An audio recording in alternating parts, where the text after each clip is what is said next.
Jeshi la Polisi Tanzania limepata taarifa za watu ambao sio raia wa Tanzania kuwa wameingia nchini kwa njia zisizo rasmi kwa nia ya kufanya uhalifu ikiwepo vurugu. Watu hao wanajifanya kuwa wanafanya shughuli mbalimbali ikiwepo bodaboda. Taarifa zinasema watu hao wapo katika mikoa ya Arusha, Dar es Salaam, Mbeya, Mwanza, Songwe na mikoa mingineyo.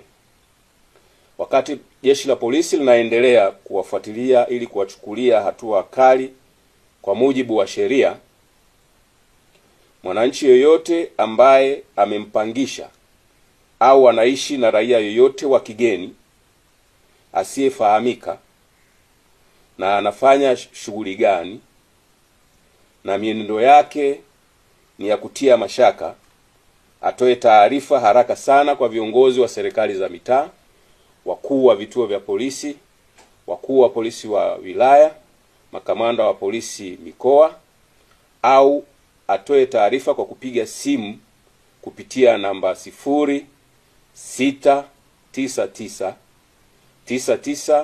0699998899.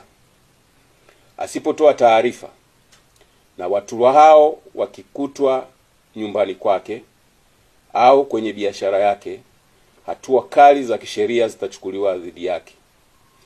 Jeshi la polisi linaendelea kuhakikishia wananchi kuwa kwa kushirikiana na vyombo vingine vya ulinzi na usalama vinaendelea kuhakikisha taifa letu linaendelea kuwa salama na lenye amani.